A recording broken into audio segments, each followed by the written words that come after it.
बिस्मिल्लाहिर्रहमानिर्रहीम अल्लाहुम्मा सल्लि अला सय्यिदिना मौलाना मुहम्मद व अला आलिहि व सहबिहि बारिक वसल्लम। अस्सलाम वालेकुम दोस्तों, अपना गिरदनवाक और दोस्तों का ज़रूर ख्याल रखा करें। पिछले कुछ अरसे में 2-3 दिन पहले मैंने एक सीरीज़ शुरू की थी। मैंने कहा था कि उसका दूसरा जो है ना वो एडिशन मैं इंशाल्लाह ज़रूर आपके साथ शेयर करूँगा। कीन और हसद के बारे में था, लेकिन एक ऐसी आज एक तजवीज़ मिली। एक दोस्त ने कहा कि आप मुआशरती इस अमल पे भी बात करें। आज मैंने एक दोस्त से एक बात सुनी तो मुझे ना बड़ी अच्छी लगी। मैंने कहा मैं आपके साथ भी शेयर कर लूँ। एक ख़ानदान, एक कबीला ऐसा भी है जो मुआशरती लिहाज से बड़ा ज़बरदस्त काम करता है और मुझे वो बहुत चीज़ पसंद आई और मैंने चाहा कि मैं अपने देखने और सुनने वालों के साथ ये बात ज़रूर शेयर करूँ। गुज़ारिश ये है कि आपने देखा होगा कि सोसाइटी में हमारे साथ बहुत सारी चीज़ें चल रही होती हैं, बहुत सारे मामलात हो रहे होते हैं और उनको हम रोज़मर्रा ज़िंदगी में इग्नोर करके आगे चल रहे होते हैं।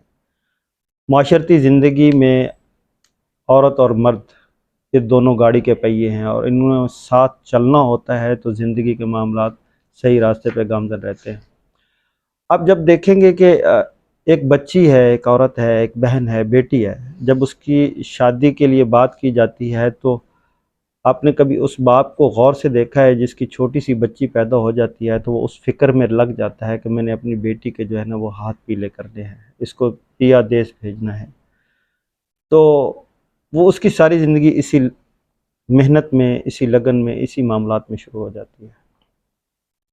बदकिस्मती से हमारे बहुत अजीब से रस्म रवाज बन चुके हैं। बहुत सारे मामलात ऐसे हो चुके हैं कि जिनके ऊपर हमें बात करनी चाहिए, उन्हें दोबारा से देखना चाहिए कि कहाँ कहाँ पे जो है वो गलतियाँ हैं, कौन कौन सी ऐसी चीज़ें हैं जिसके वजह से ये मुआशरती एक ऐसा अमल जो बड़ा मुश्किल हो चुका है, जिसके ऊपर हमने अपनी ज़िंदगियाँ जो है ना वो कुर्बान कर दी हैं, उनको दोबारा हमें रीशेड्यूल करना चाहिए। इन रस्म व रवाज को दोबारा देखना चाहिए।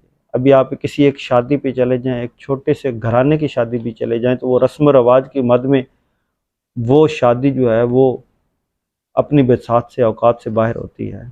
मेहंदी की रस्में होती हैं, दूध पिलाई की रस्में होती हैं, पता नहीं छुपन छुपाई की रस्में होती हैं, अजीब अजीब रस्में हैं जो चलती हैं कि जी आज वो गांव में चले जाएं, रूरल एरिया में चले जाएं तो वहाँ पे वो गाना बांधना, छुरी पकड़ना, सबाले होना, ये वो सारी मैं मामलात हैं। आप पाकिस्तान में सारे देख रहे होते हैं कि ये सारी चीज़ें होती हैं।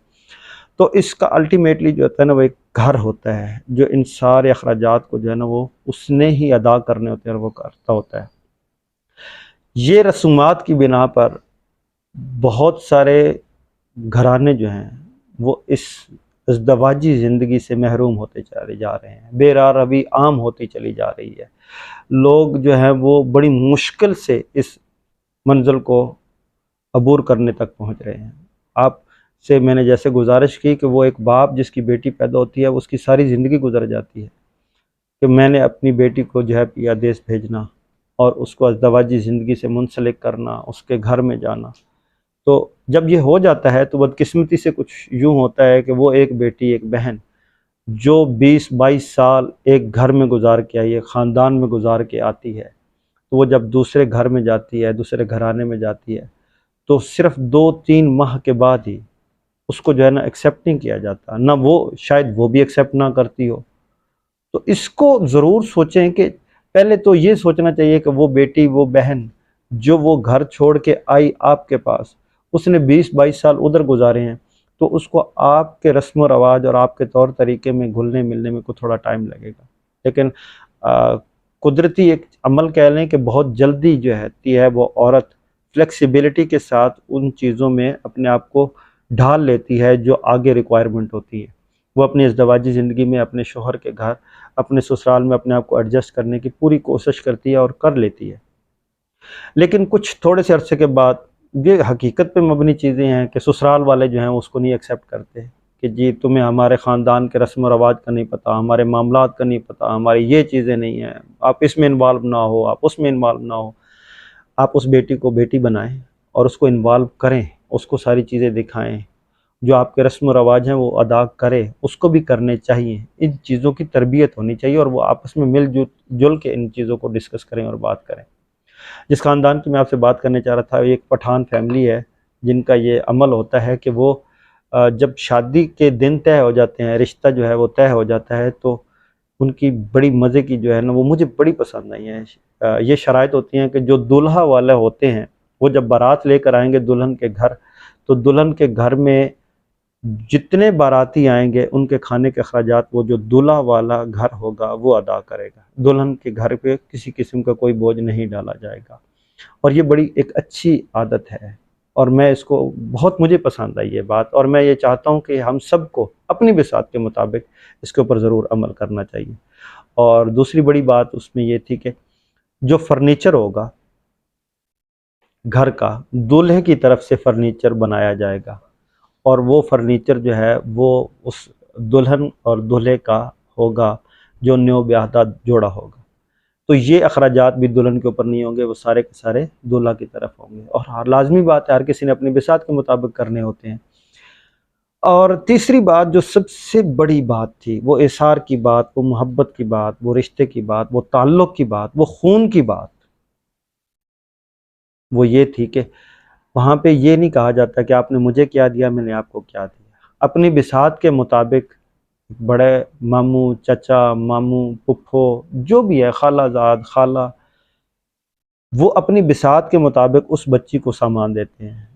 میں منشن کر دیتا ہوں تھوڑی سی چیزیں، جیسے اگر کسی خالہ نے اس کو واشنگ مشین لے دی ہے تو چچا جو ہیں وہ اس کے لیے فریج لے لیں گے، اسی طرح ماموں جو ہیں وہ اوون لے کے دے دیں گے، اسی طرح ڈیجیٹل فین ہوتے ہیں، جو ضروری چیزیں ہوتی ہیں مل جل کر وہ اپنی بیٹی کے لیے اس باپ کے ساتھ کھڑے ہو کے بناتے ہیں جس نے اس بیٹی کے لیے سارے کچھ کیا ہوتا ہے۔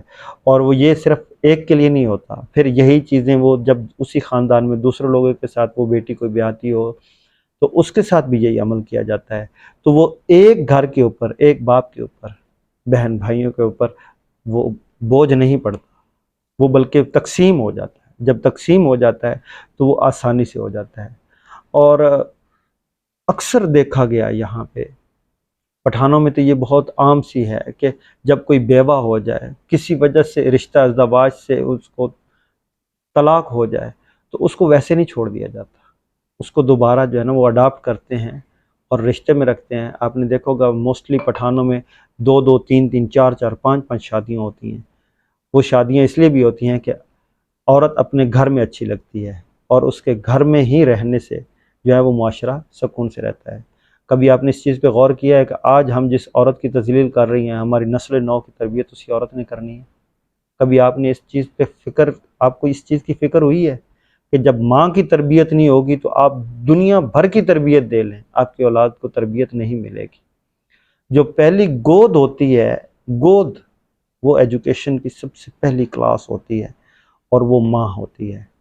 آپ ایک ماں کو سکون اور اچھا ایٹماسفیئر دیں، آپ کی آنے والی نسلیں ہمیشہ پازیٹیو اور اچھی ہوں گی۔